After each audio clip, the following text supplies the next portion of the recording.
Hey everyone, and welcome back to the Firefighters podcast, where we seek to develop, inspire, and motivate the world of the emergency services operator through a series of wide-ranging conversations. Now, before we go any further, just hit that rate, follow, or subscribe button on whatever platform you're listening to. It's a key performance indicator for us and helps us reach even more people. Now, here's what we've got for you today.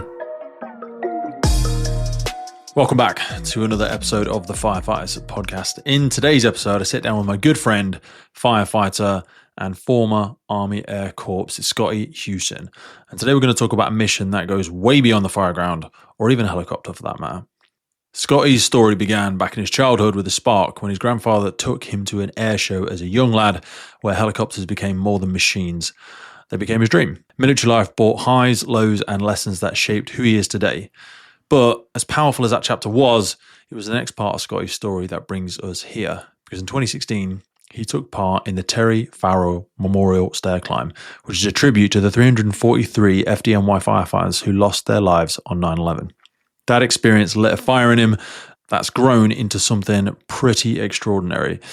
Now, we're taking that tribute to another level. In September of next year, 2026, we are assembling a team of 343 UK firefighters, one for every FDNY firefighter that was lost on that day, to climb in their honor in Atlanta, Georgia. This will be the largest, most visible act of solidarity ever undertaken by the UK Fire and Rescue Service on US soil. It's remembrance, it's unity, and it's history in the making. This effort isn't just Scotty's, and it's certainly not just mine.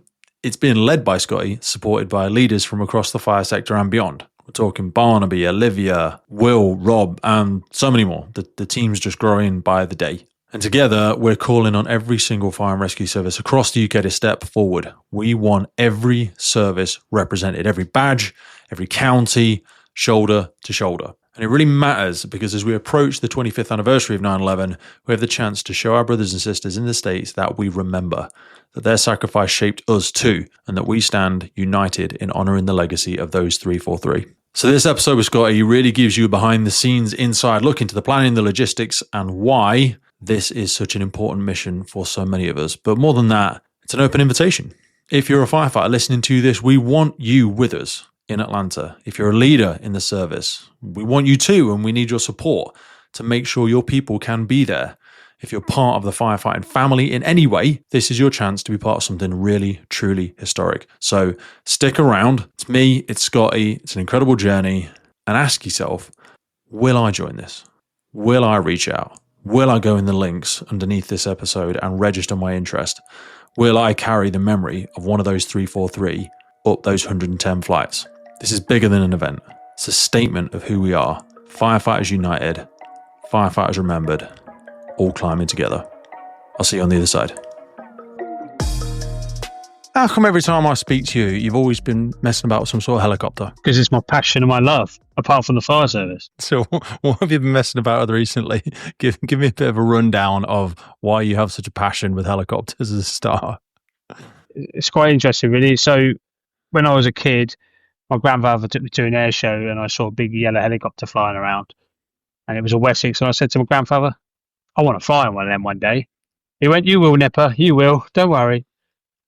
And then obviously coming from a military background, my father in the Navy and so on, I went into the recruiting office, went in the RAF door, failed the entrance test.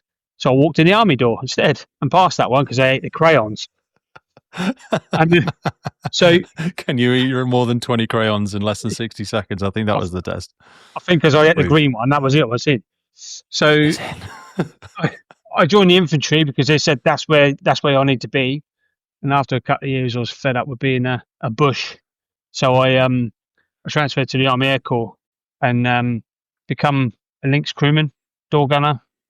Did some places that aren't very nice and some nice places too. And carried that on when I left in 2010. I joined the fire service, but I wanted to keep aviation. And got amongst a few people in like the Gazelle Squadron display team, historic helicopters down in Somerset, flying the back of helicopters, doing what I love, but for charity and as a volunteer. And it just keep on going. And now I'm helping a guy in America as well, rebuild a helicopter, fly around the world as the first paraplegic. So It's all fun and games. There is an absolute buffet of terminology there that I was trying to hang in there with you. A few bits I'm going to even fail to try and recall. There was so many isms and acronyms, but I'm sure anyone from that sort of sector knows that you're legitimate. Like you must get perpetually frustrated with false valor. We're seeing quite a bit of that. In different sectors at the minute. You don't really speak about your military background. Some people they lord it over people, and because there's a balance, isn't there? Because it's something you're obviously very proud of, but there is a lot of false valor out there. I'm not sure if that's the right terminology, but there's certainly one happening in a fire and rescue service across the UK at the minute, which keeps getting triggered quite a bit. Yeah, there is, but don't have to talk about it to prove it. When you're working with your comrades in the fire service, there's a lot of ex-forces in the fire service. There's quite a few I work with now that are in my old regiment, and I was there before them. Yeah, and they know people I know, and it's a small world, so and it's interesting. And I loved my time. I did 12 years, and I really, really thoroughly enjoyed it, and it shaped me into the person I am today. And for that, I'm thankful. But yeah, it's an interesting times, but I did enjoy it. Why'd you leave? I had a family. So my father did 47 years in the Royal Navy, and I always vowed that I couldn't be away from my kids if I ever had kids, because I worked it out, and he was only ever around 13 years of my life by the time he retired, and I grew up and become a man. And I said I wouldn't do that to my children. And when I met my wife, I was still in the Army Air Corps, and she fell pregnant. I thought, no, it's time to bang out. So that I did. I popped smoke and off I went. And we had my daughter Jasmine, and the rest is history. I wanted to stay in uniform. I wanted that camaraderie, the teamwork. Along come the fire service. It really is something I think we should do a lot more of, is in marketing to ex-service personnel, even others, like trying to nab people from the police or the paramedics, or even, any kind of, mountain rescue organizations and all that sort of stuff. Because the thing about the military or the Navy or the RAF, they're very immersive careers, aren't they? You're completely consumed by them. You usually live on a base of some capacity. You're siloed within a very unique, ideally elite group of people. Sometimes you do a lot of traveling around the world, depending where you're deployed. But I imagine it's really, really difficult, as you alluded to with your dad's career, to get that kind of balance with it. This episode is brought to you in partnership with Godiva Limited. Godiva is one of the world's leading providers of specialist equipment for emergency services market. Godiva produces a comprehensive range of fire pumps, including vehicle-mounted, portable, and their cutting-edge integrated total water flow control system, SAMFlows. I've been using Godiva my entire career as a reliable pump on the fire ground. It is such a crucial element of a successful firefighting team that you want to empower your crews with the very best, reliable, quality product. Reach out to our partners by checking the notes in the podcast. Now back to the show. Yeah, it's very difficult. Work-life balance and being away for anywhere 6 months at a time from your family is quite hard. And being a pad brat, as we were called, my dad being away, it was quite hard because I only had my mum, and I was very close to my mum because of that, where some people were close to their fathers. And it wasn't until my father left the Navy that I actually really got to know him, because he wasn't there. But I'm very, very proud of what he's done. And for some of his, the way he was just shaped me, which is great. And I try and install that into my kids as well. You're a big one for honor and sort of valuing people and honoring people, which is kind of how we first got introduced to each other. So, people will have probably listened to the intro and gone, this is not what I was expecting at all. But, we wanted to come on today to speak about how we kind of first connected with each other and both sort of found this balance of charitable giving back, recognizing honor and valor, and this whole kind of remembrance world that we both kind of operate in. How did we first meet? It's been that long ago now. I don't actually. The first time we actually physically met was at South Coast Challenge, That was the physical That's meet. weird, isn't it? Because I know it's same. Like I've had people that I've known for years, and then you're like, I've never actually met them. But it's this weird virtual world that we're living now, isn't it? Like you have friends all over the world, and you have had such intimate conversations with them, and you're like, I've never actually met the person. But yeah, we met in person at the South Coast. Yeah. But I think we were actually first introduced through a mutual friend of ours, and it's not through the fire service. It was Liz, the Chinook crew chick. Yes. God, she was a great episode. Yeah, so me and Liz flew together on the Seeking Wessex down at Chard and Somerset. No way. Yeah.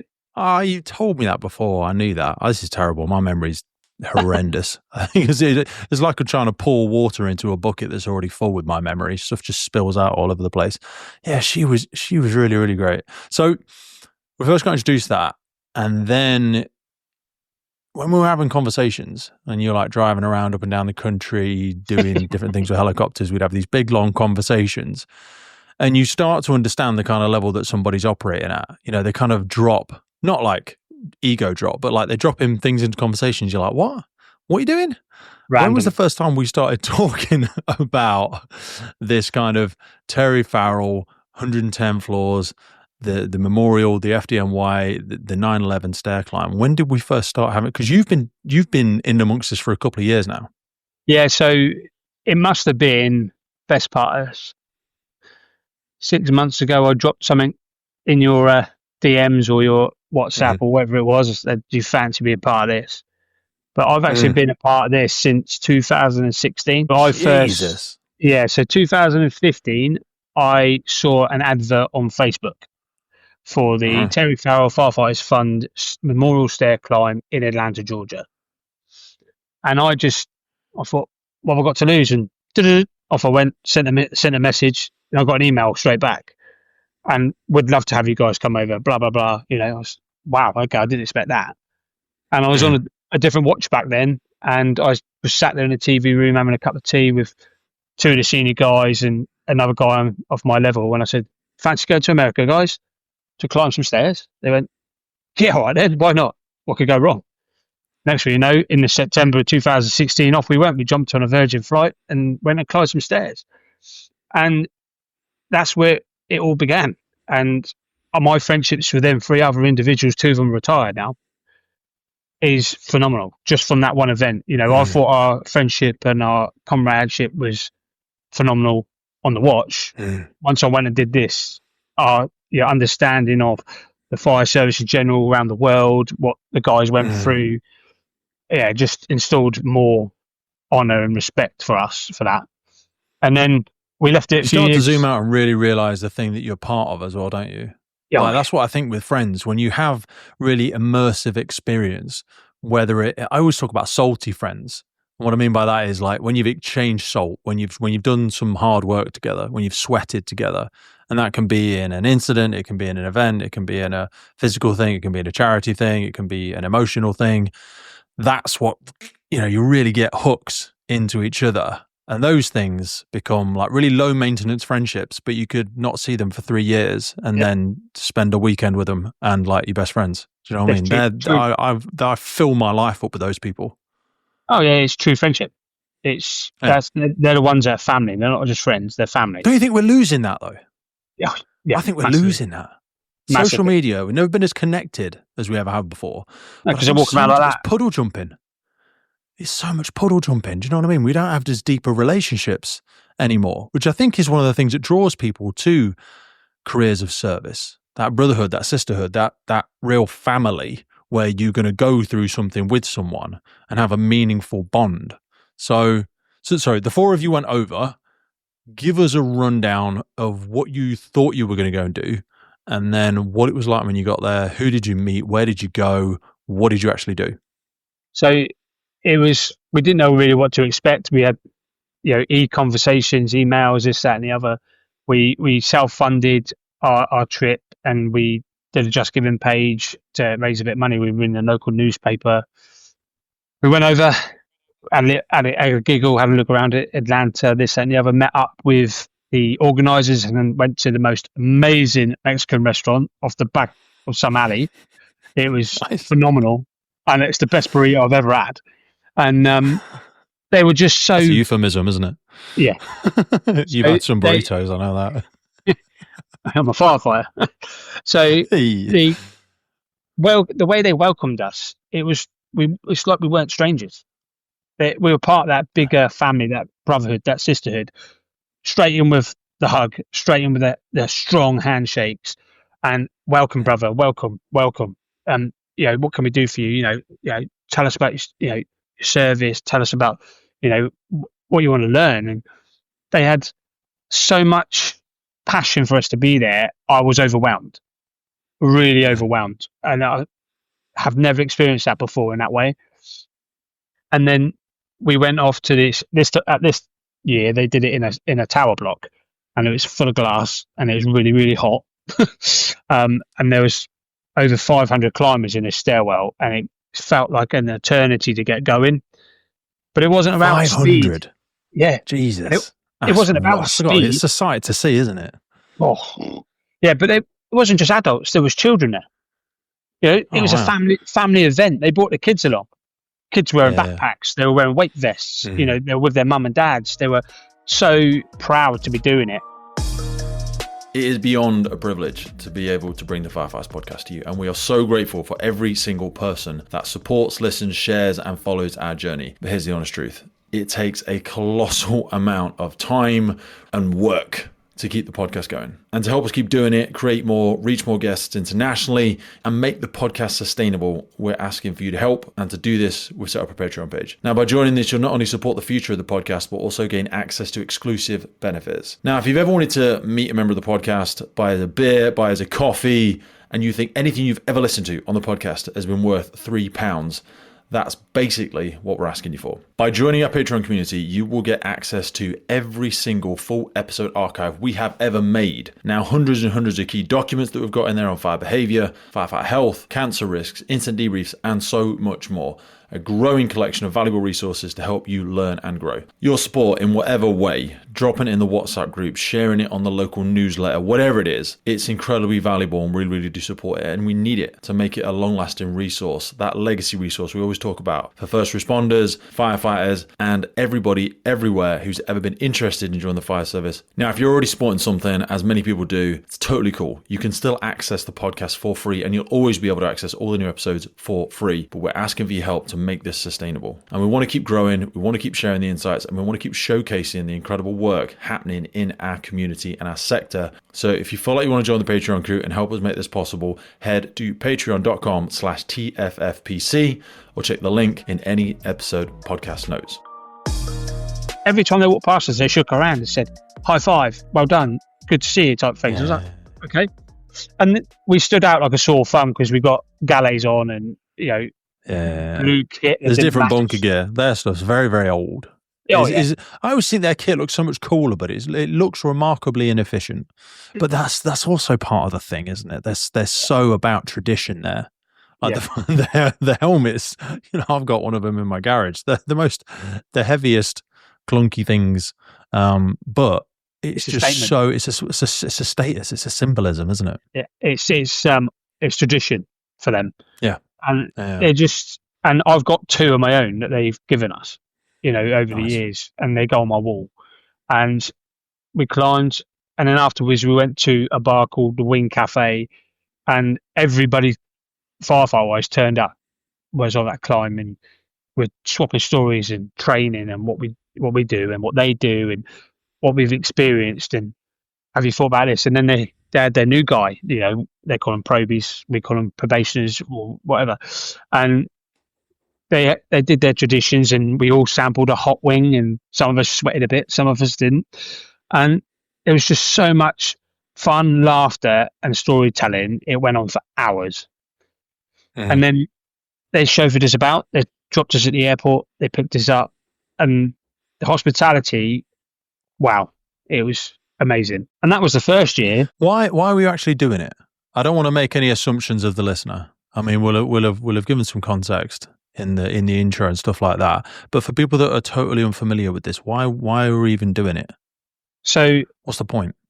I don't know. Well, everybody who was around at that time knows where they were that minute of that day when that tragedy happened. It is one thing that is etched in everybody's brain. Yeah, it is, isn't And it? I was in the military at the time when it all happened, and it was horrific to see. And when we got told to stand to, and you're walking up and down the streets armed just because we don't know what the hell's going on, it's quite real. And then you learn about the tragedy of firefighters dying and the Joe Public and other first responders. You think, wow, that's just changed the turn of history there. That will always be in the books. And we shouldn't forget that. And we shouldn't forget any fallen first responder or military personnel or anybody that dies in the line of duty. We should never, ever forget them, because we carry their names forward. And they may have finished their shift, but we haven't.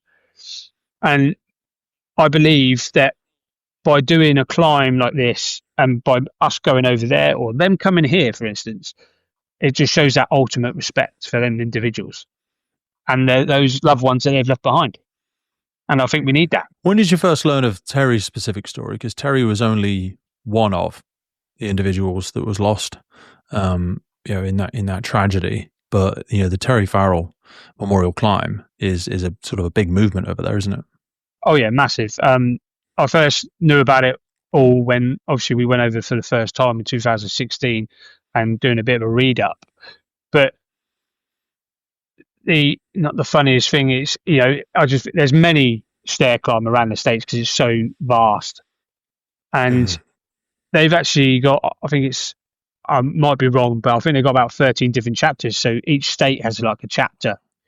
And Atlanta's where we went first, and that's where we stayed, because we've got that rapport with them. But when I've met people that have worked with him or know his brother Brian, but also when I took my watch across last year for my third go, we actually went to Terry's old firehouse. We stayed in a hotel next door. Oh, Rescue 4? Yeah, we went to Rescue 4, got a T-shirt, got a patch, just to say that I've been there. And then went to Ground Zero and found his name on the affinity pool. So, and then went to Atlanta and did the climb. So it's quite poignant. I did that. I had to do that because we all carry a badge with their name on. But I always touch the steel as well when we climb, because it's just a symbolic thing to do. I'd love to do that next year. I've got to put that back on the list. Sorry, I know you've been. We'll do it. So many people have incredible experiences that they take it with them. I always say to people, we don't want to live longer, we want more experiences. But there's a very different thing between going and having a great experience, of which I've been so lucky and privileged to have many, as I'm sure you have as well. That versus, I know I'm going to raise a big thing and do this myself. That's why I always look at the Firefighter Challenge teams, whether it's the Welsh, the British, the Czech. I mean, the British, and John and Chris and all of the team. I'm not going to list them all out here, but they know who they are. Going to one and enjoying it versus, I know I'll plan this massive thing and do that myself is a tremendous undertaking. Like, why bother? Why not just keep going with your friends? What's the point in putting yourself through all this? So I'm a very busy man like yourself. My mind's always going 100 things. What can I do? What can I do? Stay busy. Then we don't have to think about the horrible things. So I went to bed one night, had a dream, woke up and said, that's got to happen. And it's exactly what I did. I've done it with 4 people. I've done it with 15 people. Now this is going to be a 25th anniversary. 25 years. It's a big milestone. It's crazy it's been that long, isn't it? Yeah. Let's make it something special. And I originally thought, 250 people, firefighter-wise, easy. And then someone said to me, Scott, let's take 343. And then I went, ding. Okay, let's do it. Like a meerkat. And that was it. It was born. And it went to a website. Then I put it out on social medias. And then I had some amazing people say, Scott, can I help? Of course you can, because I can't do it all. And that's when we formed my little team of Barnaby, Olivia, Will, yourself, Lizzie. Without these people, Rob, I can't. Rob's awesome as well. And Rob, yeah. I can't do it all. You can only do so much. And it's getting some great traction. And we've got at this present time around 230 people. Yeah, mad. Yeah, and that's just word of mouth. That is, yeah, I know, but it's almost slightly, slightly daunting as well in a respect. And I only shell a tiny marginal amount of that daunt, because it does very much lie on the shoulders of you and the rest of the team who have really done the hard yards way before I was asked to be involved in this in any capacity whatsoever. So we're looking for 343 is what I say we're looking for that. I think we're very much going to become oversubscribed, because this is not until September of next year. And we're already hitting that mark already. And I mean, even in the last few months, it's really changed gears as that rolling stone just starts to gather more moss. You know what I mean? It starts to become a self-perpetuating cycle where that word of mouth just accelerates round, and it really seems to be changing through gears now. So for people that want to know a little bit more about it, what are we inviting people to take part in? So basically what it is, it's once in a chance of a lifetime. It won't happen ever again in my lifetime. To be part of it's an absolute headache to do. Yeah, there is that. I don't think I've got that much. Go yourself, gang. You want to do it again? Go do it again. You plan it yourself. Yeah, exactly. Maybe the younger generation. You're going to be part of a unique team. I've never ever heard of a group of 343 UK and Irish firefighters going to America together on one plane to climb stairs together alongside their American brothers and sisters. Brilliant. It's gonna be wicked. Let's do chaos. It. You know, it is what it is. We're representing the British and Irish Fire and Rescue Service on an international stage, whilst paying our respects to the biggest tragedy of first responders in history. In my opinion, why wouldn't you want to be a part of that? It's a massively heavy lift. Do you know what I mean, for people? When we actually go out there and do it, so people are going to be doing 110 floors. I just want to break down for a second the fitness elements to this. And again, for people that aren't keeping with us, this is not stair racing. What is it? It is a climb of respect. This episode of the podcast is brought to you by Gore-Tex Professional Fabrics. Now, we all know the working environment of a firefighter is filled with challenges. We face serious risks on the job, such as heat exhaustion, burns, physical and mental stress, and we frequently come into contact with high levels of toxic chemicals. Now, I have been wearing Gore-Tex for nearly 2 decades on the front line, working in hostile environments, tackling challenging incidents from firefighting to water incidents and in urban search and rescue environments. Gore-Tex have a well-earned reputation for protecting professionals in the fire and emergency services through their family of highly innovative, waterproof, breathable moisture barriers that exceeds global performance standards and are trusted worldwide. Gore-Tex, going further together. So you will climb 110 floors around the Atlanta Braves baseball stadium on the second tier. So you're literally climbing and walking up concrete stairs. So you'll go up and down, all the way around twice. And you will walk alongside American brothers and sisters, British brothers and sisters from different services that you've never ever met before.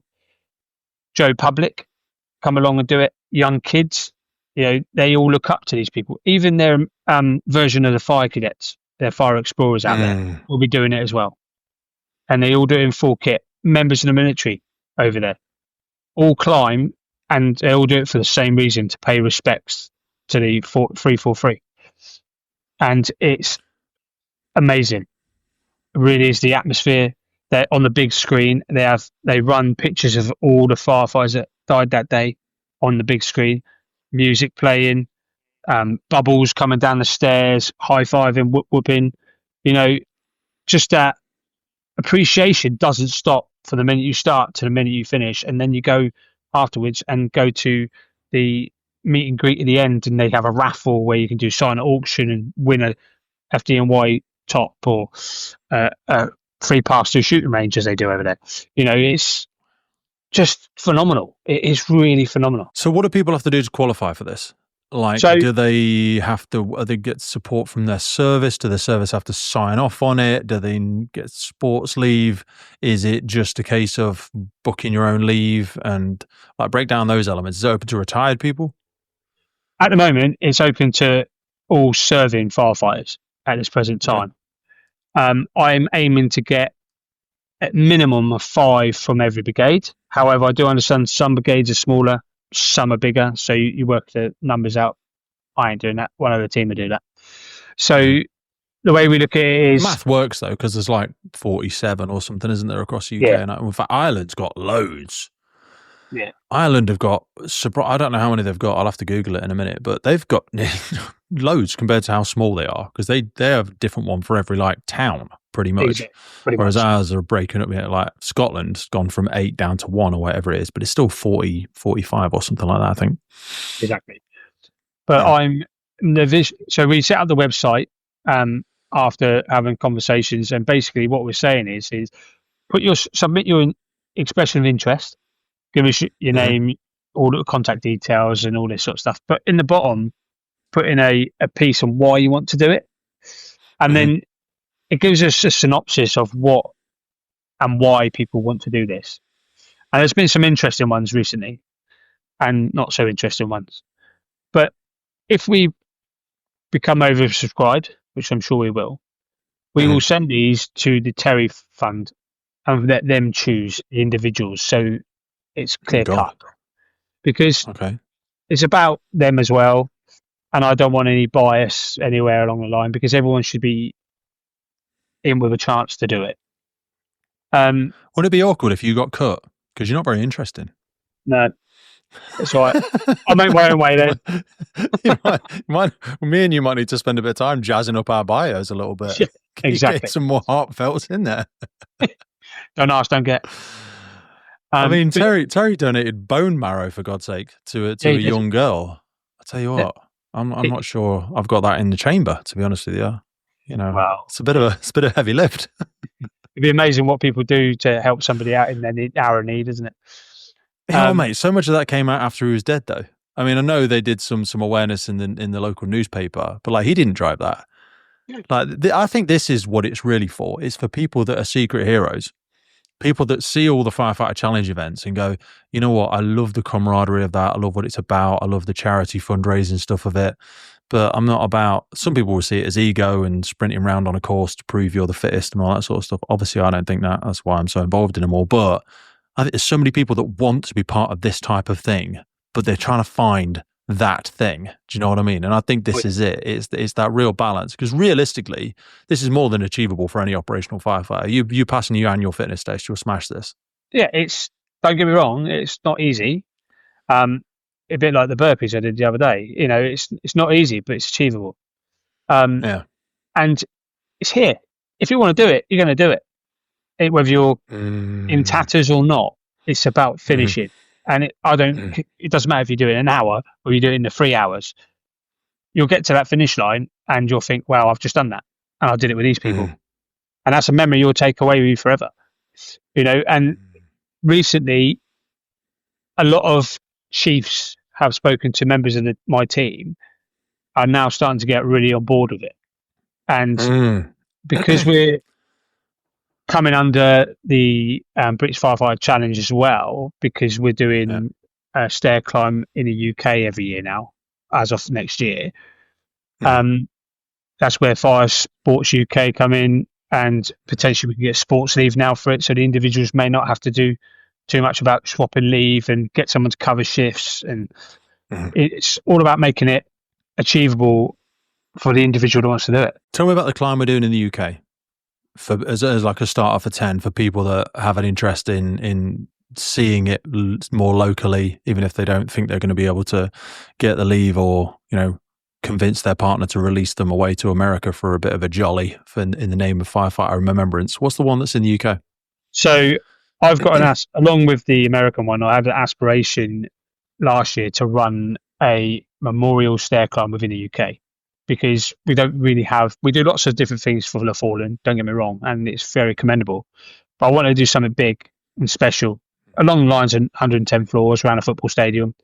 Or mid next year, date to be affirmed, I've got a stadium that's willing to support it, where I want all first responders from all the services to come and climb in remembrance and make it something special, but do it on a yearly basis. But along with that, I could potentially turn that into a challenge at the same time. So who knows? MSA are supporting us on today's podcast, and I chose to partner with them because I've been wearing this stuff for nearly 20 years, and they are the global leader in development, manufacture, and supply of incredible, safe products that really protect people, not just our communities out there, but also first responders, most importantly, all over the world. Get yourself over to MSA and have a look at it. The high-performance protective clothing for emergency services responders. They also partner with us on the UK Pink Firefighters. It's because we love them.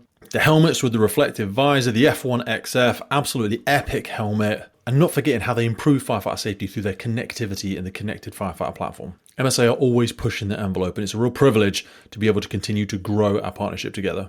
So whether it's your PPE, your bunker gear, your helmets, your SCBA, your thermal imaging, your Luna, or your portable gas detection, both of us know that this equipment needs to work. It needs to be high quality, reliable, and dependable in the moment. And that's why I use MSA, because they know what's at stake.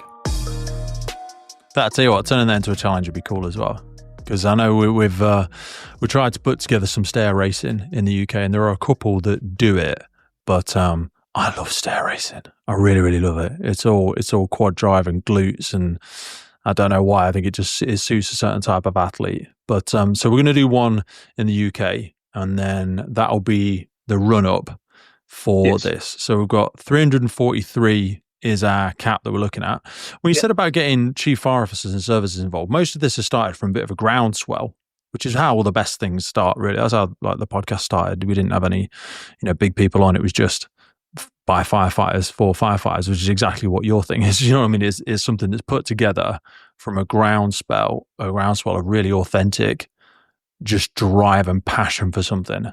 But I think I've made a mistake in the past, and I think a lot of people do, in not getting senior leadership involved in things, because they're the ones that can really act as like an energy multiplier to get entire organisations behind it. So we've spoken with National Fire Chiefs Council, and we've had some positive.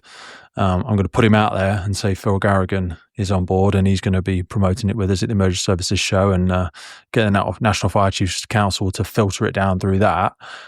What other things do you think senior leaders can bring to this if they're listening to this and they're saying, you know what, I'd love to send 10 firefighters or 5 firefighters from our service, and we're going to support them on behalf of whatever, Manchester, London, bloody Nottinghamshire, Hampshire, wherever? I think it's more about the support for their colleagues, their firefighters that want to do something like this, because in the past, people have been afraid to go to the higher ups to say, I want to do this, for them to tell them and said no. It's not about that. It's some that adult conversation. This is potentially going to be something big that the whole of the UK can get involved in, and have back all the firefighters from their brigades that are promoting their cap badge on an international stage in front of Americans, Canadians, whoever. It's all about that support for them and allowing them to do it and wear that kit with pride. So I want to speak about the elephant in the room, which is finance, because all of this sounds very exciting, and I speak to people lots of times, and they talk to me about very exciting things, and then you get to the point where you go, who's paying for all this? This sounds remarkably expensive. But also, what I want to add to that as like a side quest conversation is, there's a lot of people that are in our sector that aren't necessarily fire and rescue service. So I think of some of the partners that we have as part of the podcast. I think of some of the businesses that want to support first responders. They do budget to put things aside every year for charitable causes. This falls within that bucket. We have a lot of business owners and leaders that listen to the podcast, whether they're retired and they've started another organization. How can they get involved if they wanted to support this, associate themselves with it? What's the kind of hook for them to grab hold on? So firstly, yes, you're right. It's not going to be cheap. It's not for free. It is self-funded. So like anything, I wanted to make it as cheap as possible to allow all people to enjoy it and have the opportunity to go. So to that end, I've got the team working hard to find sponsors. Anybody that would like to support us by financial donation or kit or equipment, whatever they can do to help support this for us to achieve this amazing mission will be phenomenal. We've got individuals in the team looking at the airlines to help get us there, and there is some positive communication going back and forth about that. The really, really hotels. positive and exciting. I'm not going to give it away, but that young lady who's on that task, she is incredible. Like, she is such an innovative worker. And she's so lovely as well. She's really, really lovely, and she gets shit done. Excuse my language. You know what I mean? She's not a firefighter. No. Mate, she's not a firefighter, but she's around us, and she's so positive and driven about supporting this and making it happen. It's unbelievable. I love people who have really got their head screwed on. Do you know what I mean? That sounds harsh for people that aren't, but like, there is a lot of deadwood sometimes in the sector, and people that talk a good game but don't get shit done. You know, some people are afraid of hard work, but she is really, and she's only one. I'm not going to wax lyrical on Olivia, but she's she's a real go-getter. But anyway, she's chasing some great airline progress, and she's actually made some genuine, really great progress. Yeah, and then she's working well with the hotels as well that have come back with some phenomenal rates for us as first responders. Mm-hmm. To the point, if it all comes off, it's half the cost already. So that's just on that side of things. And we just need, we've got some companies that are willing to donate personal kit bags so we can get our kit there. There's a little cost to it, but we need to find some financial backing for that. There's other things like insurance. There's the ESTA side of things for the visa waivers. There's buses. We're working with the rail companies to see if we can get discounted tickets or free tickets to get people to the airport on the day we travel. All them sorts of things, we're all hard at work trying to secure and make it achievable. But again, it's not what you know, it's who you know, because everybody you talk to can say, have you tried this person? Have you tried this company? Have you thought about these? I'm one guy with a little team. We can't think of every single company. I have the same with the podcast. They're like, I can't believe I haven't spoken to so-and-so. I'm like, it takes hours. and it's a great idea. And I think you've got a great idea. And I love your idea. You've only got so much time in the day. And, no one gets paid to do this stuff. Certainly neither of us are being paid for either of this. I want to force you into a corner, and I know you're going to hate me for doing it, but let's say I am a company listening, and a lot of the people might not be interested in this, but the people that have got money in their pockets and they're looking at this for 2026 and going, we want to put some capital spend on something, we want to be involved in something. I need to have my badge on it, Scotty. I want to have my corporate logo on it. What's the minimum I can come in at? Is there a thing I can buy? You're talking about transport to the airport. Can I pay for just that? And how much is the minimum thing for me to get my logo on something to support it? And I know that sounds cringy, but let's just be honest. That's what people want as well. Yes, they want to do a good thing. They also want to be recognized for doing the good thing. So what's the first base level entry? Because there are some big numbers involved, but there's also some, I can be involved at this amount. I want to take a minute to just tell you about something that I think you're going to be really interested in. Next September, firefighters from across the UK and Ireland will be travelling to Atlanta, Georgia for something truly special. It's the United for 9/11. It's the Memorial Stair Climb. Now, this isn't just any event. It's a once-in-a-generation tribute where 343 firefighters, one for every FDNY firefighter who gave their life on September 11th, will climb 110 floors in their honor. It's about more than just a physical challenge. It's about remembering sacrifice, pushing ourselves, and standing shoulder to shoulder across services and across nations. It's a chance to honor the legacy of 9/11, to pay tribute to our fallen firefighters, and to test your mental and physical strength, and to raise an awareness around mental health and resilience in the fire service. Whether you take part in this climb or not, support from home, or simply help spread the word, you can be part of it. This is about unity, remembrance, and respect. So if you want to learn more, head over to www.memorialstairclimb.co.uk, or on Instagram, check out united_911 climb. This is going to be something powerful. I hope you can make it. I hope you can support it. Now back to the show. Yeah, so Olivia, bless her, she has put together a sponsorship pack that if any company or listener is interested in, we can send them. With breaks it down completely from big numbers to small numbers. But the minimum number is around £2,500. So this would ensure social media coverage. If we go to the radios, newspapers, T-shirt, logos on T-shirts, all this sort of stuff, and generally promote it. I will be carrying a flag around the stadium in America with every single sponsor on. So I'm going to get one too. I love a good flag. I'm going to we get me love a one of them flag. flags. I love a So flag, baby. we're going to do that. So that's the base there. But also, if someone wants to say, Scott, I want to pay for the t-shirts, but I want to be anonymous, that's fine. Because it's not about, some people don't want to be recognised for that. They just want to help.